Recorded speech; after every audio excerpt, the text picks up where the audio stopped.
മലപ്പുറം നിലമ്പൂരിൽ കാട്ടാന ശല്യം അതിരൂക്ഷം. മുത്തേടം, കരുളായി പഞ്ചായത്തുകളിൽ തുടർച്ചയായി ജനവാസ മേഖലകളിൽ കാട്ടാന ഇറങ്ങുന്നു. കൃഷി നശിപ്പിക്കുന്നതും പതിവ് സംഭവമാണ്. അധികൃതർ നടപടി സ്വീകരിക്കാത്തതിൽ പ്രതിഷേധത്തിലാണ് പ്രദേശവാസികൾ. ജനവാസ മേഖലകളിൽ നിരന്തരം കാട്ടാന ഇറങ്ങാൻ തുടങ്ങിയതോടെ നിലമ്പൂർ താലൂക്കിലുള്ളവരും കരുളായി, മൂത്തേടം നിവാസികളും കടുത്ത ഭീതിയിലാണ്. വേനൽക്കാലമായതോടെ കുടിവെള്ളം തേടി കൂടുതൽ ആനകൾ ജനവാസ മേഖലയിൽ ഇറങ്ങുന്നു.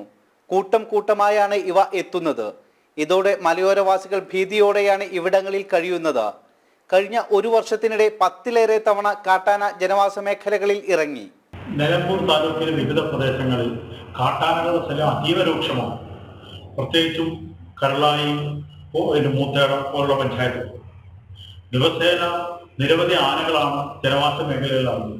ഒരു രാത്രി ഇരുട്ടി വെളുക്കുമ്പോഴേക്കും ഹെക്ടർ കണക്കിന് കൃഷിയാണ് നശിപ്പിക്കപ്പെടുന്നത്.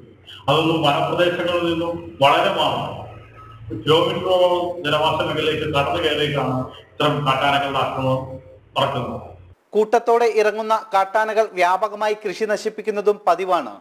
ഹെക്ടർ കണക്കിന് കൃഷിയാണ് പ്രദേശത്ത് നശിപ്പിക്കപ്പെട്ടത്. ഇതോടെ പലരും കാർഷിക വൃത്തിയിൽ നിന്നും പിന്മാറി. മലയോര മേഖലയായതിനാൽ തന്നെ നിരവധി പേരാണ് ഇവിടെ കൃഷി ഉപജീവന മാർഗമായി സ്വീകരിച്ചിരിക്കുന്നത്. കാട്ടാന ശല്യം തടയാൻ ബന്ധപ്പെട്ടവർ ഫെൻസിംഗ് അടക്കമുള്ള നടപടികൾ സ്വീകരിക്കണമെന്നാണ് നാട്ടുകാരുടെ ആവശ്യം.